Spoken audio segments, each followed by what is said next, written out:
دلوقتي احنا سنة 48 1948. وقتها السينما كانت قمتها انور راجل.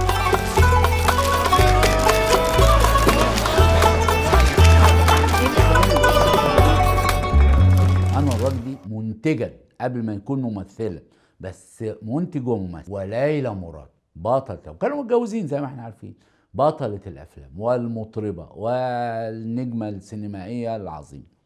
وكانوا بيعملوا وقتها افلام ذات تركيبه فيها خلطه ساحره بالنسبه للجمهور وقتها ولعقود بعدها. يعني فضلت الافلام دي عقود، كل ما تتعرض في التلفزيون تلاقي نسب مشاهده عاليه. الخلطه دي كانت بتبقى فيها اغاني، فيها استعراضات، فيها سذاجه محببه للنفس، فيها قدر عالي من التسليه، وفيها كمان فكاهه. يعني اكتر منها كوميديا، مش فكره كوميديا عايزه تضحك لا، لكن هي في فكاهه انك بتبتسم. مسؤوليه الاضحاك مسؤوليه البطله ليلى مراد، او حتى البطل اللي كان بيبقى الادوار التانية هي اللي عليها هذه المسؤوليه. فالخلطه كانت حاضره ومعروفه وبيعملوها. واحنا دلوقتي بنعمل فيلم اسمه عنبر، وفي فيلم عنبر هنعمل اوبريت اللي يقدر على قلب. ذلك الاوبريت اللي بيقدم نموذج فني للفن.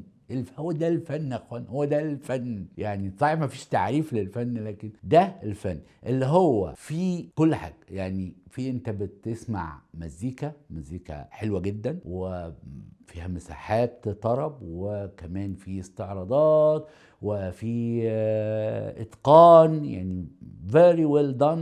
فيها كمان تفكير، فيها مادة ينفع تفتح أسئلة، ينفع تحلل منها، ينفع تنظر منها للواقع وللمجتمع في ذلك الوقت من غير، والناس سايبة ايديها، من غير ما يكون في قصدية، مش ممنهجة، مش هيا بنا نعمل تحليلا للمجتمع. لكن رغم كده ان احنا بنعمل حاجة تبدو في ظاهرها تحشيشة كده، حاجة لطيفة يعني ده، انما احنا بنعمل تحليل مجتمعي دقيق جدا. ازاي؟ خلينا نقول الاول انه سنة 48 دي واحدة من السنوات المفصلية. هي الفترة كلها كانت فترة مفصلية، لكن نقدر نقول انه 42 و 48 دي سنتين خاصتين. 42 انا اتكلمت في ده كتير قبل كده، هي السنة اللي بدأنا ناخد فيها الزحلية بعد ما كانت مصر دولة ناهضة ونامية بجد. يعني بدأت تحصل مجموعة من المتغيرات اتكلمت عنها باستفاضة. جيت أقارن بين العهد الملكي وعهد الضباط الأحرار، مجموعة متغيرات كتير خلت البلد تاخد منحنى هابط. ثم جينا 48 دي كانت سنة تقدر تقول انه النظام الملكي في تلك السنة خلاص بقى قايل للسقوط، عشان هيسقط بعد 4 سنين في 1952. ففي الفترة دي اللي بان فيها انه احنا بنعيش في نظام متآكل، نظام بينتهي، نظام بينهار. فالبلد كانت متطلعة في ذلك الوقت لانه مين الطبقة الشريحة، الفئة اللي هتقود عملية التغيير، اللي هتقود المجتمع في عهد ما بعد الملكية وما تستند اليه الملكية او ما تدعمه الملكية من بشوات واعيان واقطاعيين والى اخره. فمع التحفظ على اقطاعيين، يعني هم مش اقطاعيين بالمفهوم الاوروبي، لكن الطبقه دي البشوات والاعيان الكبار دول خلاص. فمين الطبقه او مين الشريحه، مين الفئه اللي هتقود المجتمع في الفتره دي؟ الاحساس ده بيتسرب لك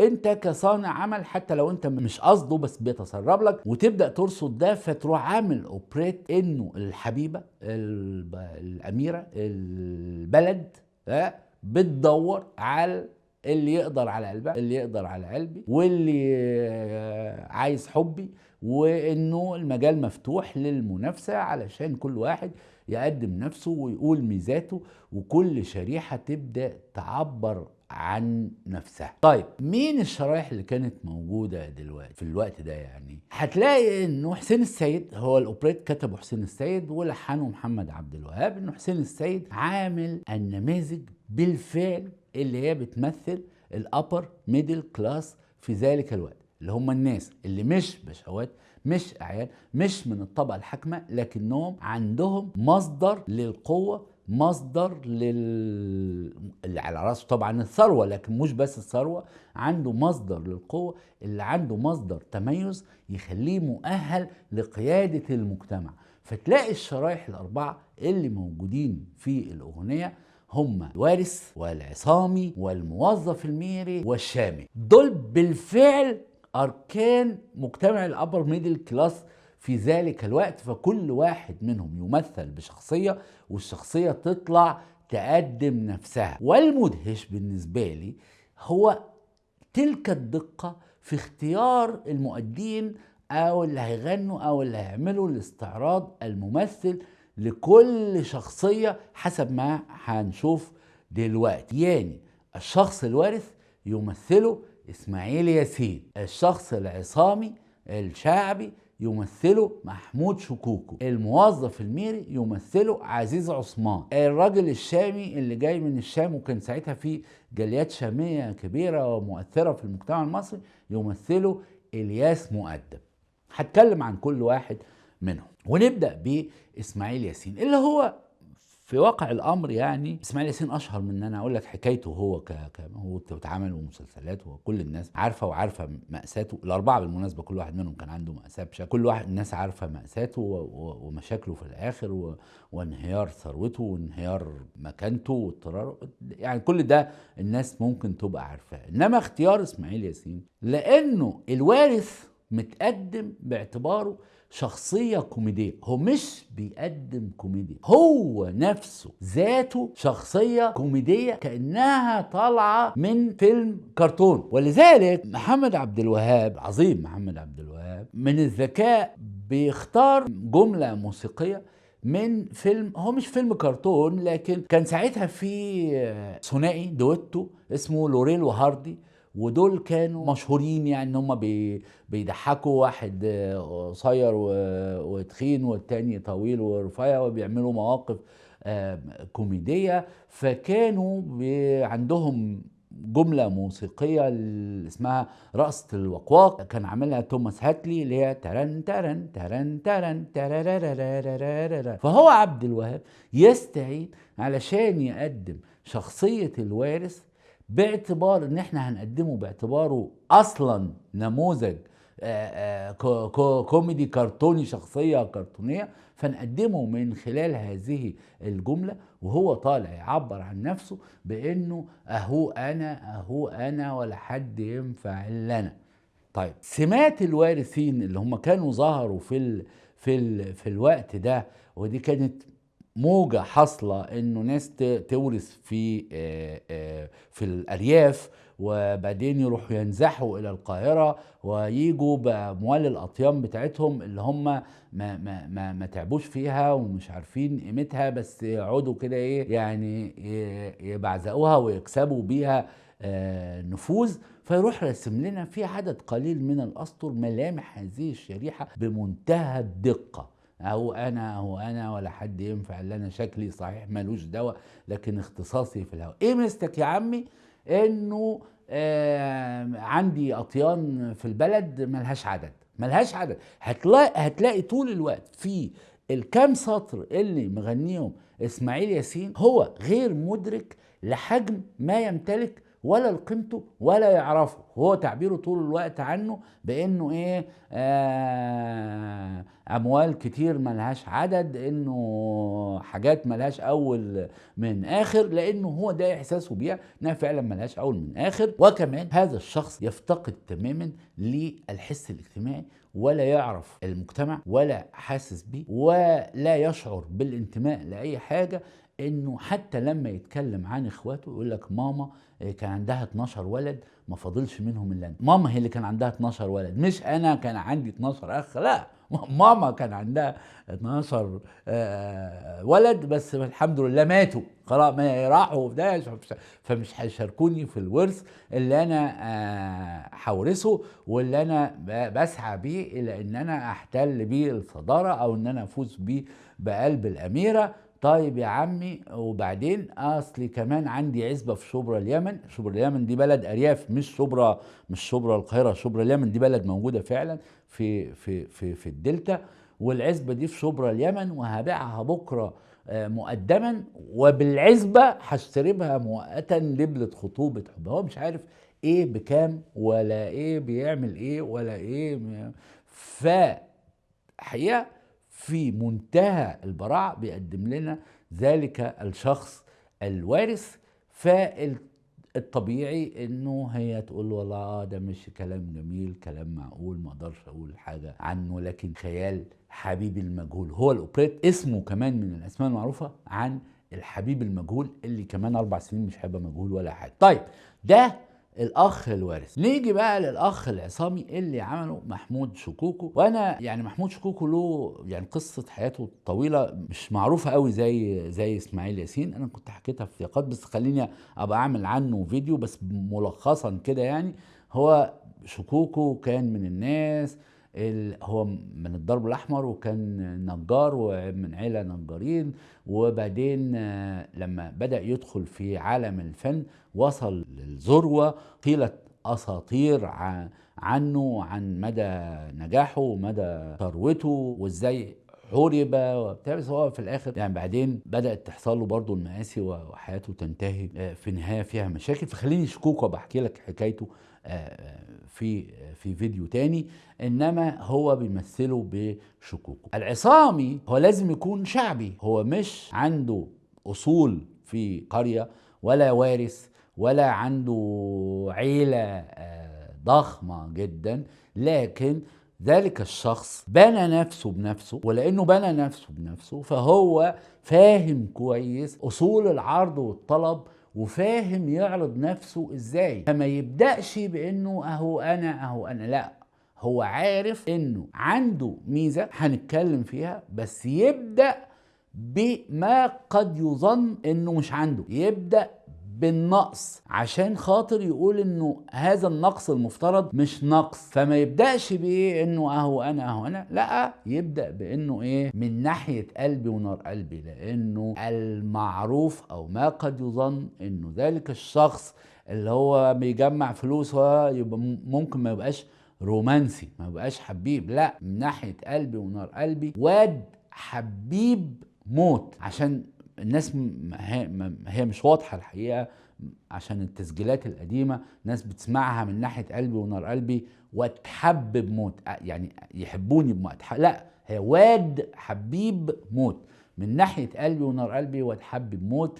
وحبيبي إن غاب يوم عني أرقع 100 صوت، مش أرقع بالصوت. فأنا لا، يعني أنا رومانسي لأنه عارف إن هي دي النقطة اللي هي قد تظن إن هي مش عنده. بعدين يتكلم عن ميزته، ما هو برضه فاهم إن هو ميزته لازم تبقى حاضرة. بلدي ومدردح وإدارجي واكسب جنيهات. أنيت دي من التعبيرات بالنسبة لي اللي هو أنا بتعجبني الدقة الحقيقة. أنا أوصيك بالدقة لا بالوضوح. بتعجبني الدقة عموما في الفنون. وأنيت من الفول والطعمية 4 عمارات. يقني أنا تعبير أنا ده يقني جاية من يقني الطيور. كانوا الستات في البيوت أيام ما كانت البيوت ليها طابع ريفي، حتى في المدينة كان يقول لك الست دي بتقني طيور، بتقني بط ووز وحمام وفراخ وبتاع، يعني تربيهم وتتعهدهم لحد ما يكبروا ويكتروا ويبقوا كتير ويبقوا كده. وأنيت من الفول والطعمية 4 عمارات. وشوف احنا قد ايه يا جماعة احنا بنعمل اوبريت يضحك كده، لكن لا مفيش تفصيلة بتعدي. فاللي هو احنا عايزين انه ده يبقى مبهر، انه انيت من الفول والطعمية 4 عمارات، فيطلع الكورال يقول لك 4 عمارات 4 عمارات، حاجة باعتبار ان هي دي منبهري بقى يعني. ونرجع للميزة اللي انا عايز اقول ان انا لا افتقدها، رغم انه قد يبدو عليا ان انا افتقدها. فيروح خاتم ببيتين فيهم قدر كبير من الرومانتيكية. والله نادر عليا لو قلت ايوه وشافوا اعمل لك روحي شمعة وفريش كريمشي وتمشي عليه والشمعة والعة. فانا لا، انا اعرف احب. تمام، خلاص. بعدين خلاص كده خلصنا من الشخص العصامي. نيجي للشريحة او الفئة الثالثة اللي هم الموظفين الميري. هكلمك شوية عن الموظف ده يعني بعدين، بس دلوقتي خليني اتكلم عن عزيز عثمان اللي هو عمل الشخصيه دي، شخصيه الموظف الميت. عزيز عثمان الحقيقه من الناس اللي بالنسبه لي العزيزه جدا على قلبي، وبتاثر يعني هو بيصعب عليا وانا بحبه كتير جدا. هو عنده حاجتين احب اقولهم. هو عزيز عثمان ابن محمد عثمان، ومحمد عثمان ده كان منافس لعبده الحمولي، يعني هو كان مطرب تقيل، يعني حاجة من الطرب القديم، الموشحات والأدوار والحاجات السبكة القديمة دي. هو محمد عثمان ده كان أسطورة من هذه الأساطير. ومحمد عثمان كان عنده أولاد، كان من ضمنهم عزيز. عزيز اتربى على موشحات وأدوار أبوه، فكان ينتظر انه لما يكبر هو يواصل مسيرة ابوه، خصوصا انه كان بيأديها صح جدا، يعني اداؤه فيها شديد الاتقان. بس لما كبر عزيز شوية، هو اصلا حصل حاجتين. الاولانية انه هو ككاركتر كطلة كشكل مش جايب ده، مش مقنع في ده، ولا حتى صوته. يعني هو بيغني صح جدا، متربي على الحاجات دي قوي، عارفها قوي، بس مش مقنع خالص انه يقدم الموشحات والادوار دي. زائد انه هذه الموشحات والادوار قبل ما دخلنا مثلا في الثلاثينات ولا لم يعد لها مكان اصلا. الدنيا اتغيرت، واحنا اتكلمنا في ده لما اتكلمنا عن قلب دليلي في الفيديو بتاع قلب دليلي، اتكلمنا عن حكايه الشرقي والغربي والمزج بينهم، يعني ولو ان الموضوع مش بهذه البساطه، لكن اتكلمنا عنه الدنيا اتغيرت، وما عادش الموضوع في الصييط اللي يغني موشح صح، ولا يغني دور صح، ولا يغني حاجه زي كده. فهو يعني ما كانش عنده مكان. لكن برضه مش هنخسر الموضوع ده، خصوصا ان هو كان بيعمل ده للمزاج، لانه هو كشخص كان يمتلك ثروه كبيره، والثروه دي فضلت معاه. يعني مش من الناس اللي مأساته في انه افتقر في الاخر، لا، هو الثروه دي فضلت معاه. الثروه كان وارثها وهو نماها، وكان بيعرف يشتغل كويس، ما كانش عنده مشكله في ده. انما هو الفن بالنسبه له للمزاج. فضل شويه مش عارفين ازاي نستغله، لحد لما جه نجيب الريحاني. اعتقد نجيب الريحاني هو اللي حطه على السكه، وهي ان احنا نستغل امكانياته دي في انه يقدم في السينما حاجة يقدم من خلالها الطرب، ويقدم من خلالها قدراته الطربية دي، لكن في إطار فكاهي زي ما قلنا، يعني مش كوميدي، بإطار فكاهي يدعو للبسمة وللسلطنة كمان، لأنه الحقيقة ما فقدش ده.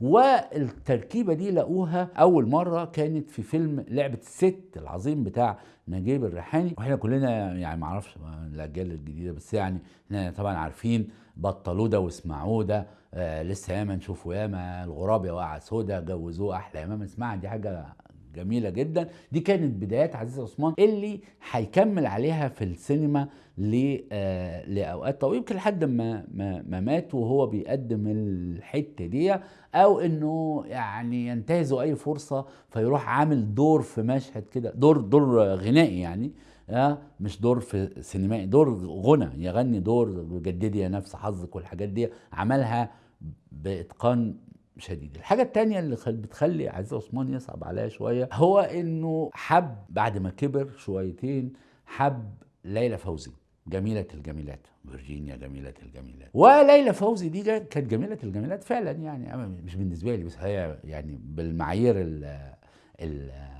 المجتمعية المعروفة، يعني هي جميلة الجميلات. فكان الكل من وهي 19 سنة ولا حاجة، كان الكل بقى ايه، هيموت عليها. وهي حبت انور وجدي بدواي، وانور وجدي تقدم لها بس ابوها رفض. هي بيقولوا كمان انه فريد الاطرش تقدم لها كذا حد، بس ابوها كان بيرفض، عايز لها مستقبل كويس.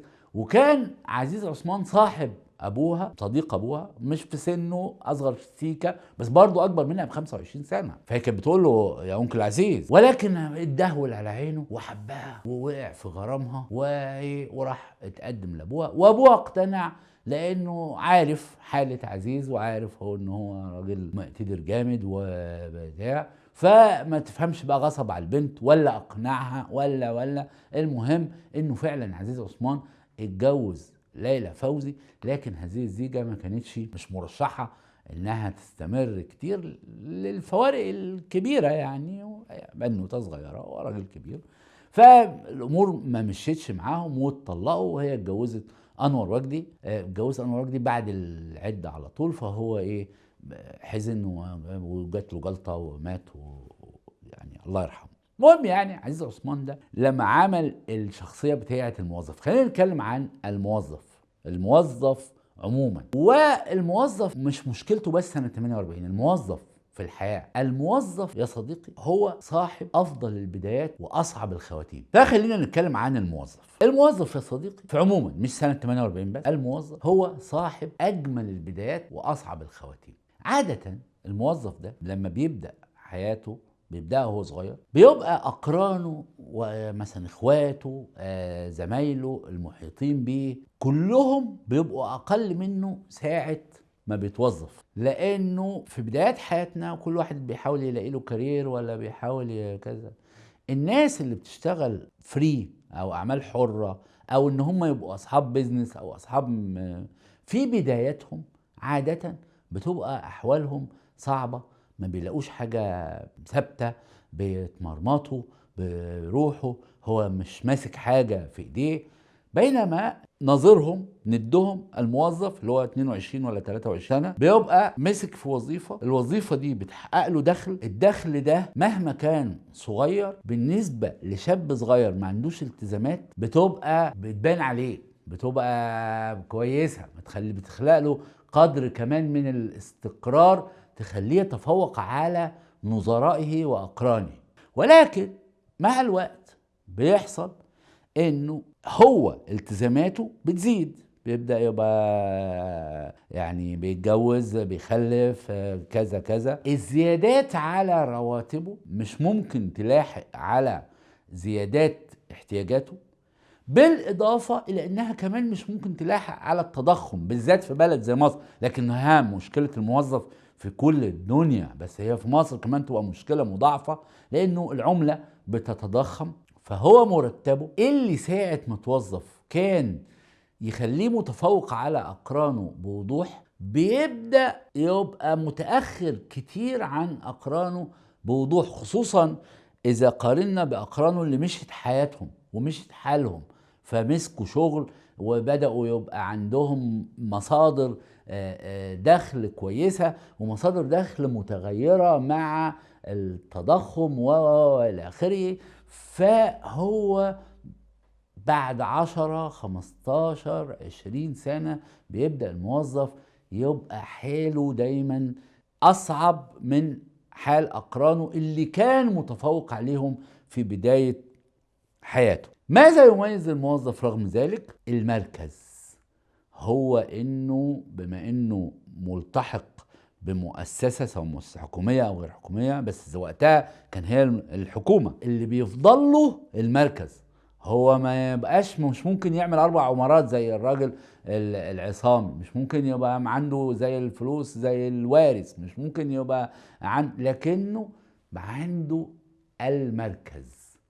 لذلك في الأوبريت بتاعنا شوف الوعي يعني انه هو ما بيقدمش نفسه، يعني الراجل الوارث اهو انا الراجل العصامي لانه فاهم فيبقى من ناحية قلبي ونار قلبي، لكن المقدمة اللي بيقدمها الموظف هو سيبك منهم، لانه هو عارف انه هو بالفعل مش زيهم، فاهم ان مشكلته ان هو عمره ما هيبقى زيهم، فهو مش بيقدم اللي عنده لانه يعني لازم يبدأ بانه سيبك منهم، ده ما فيش غيري. ايه بقى عندك يا معلم؟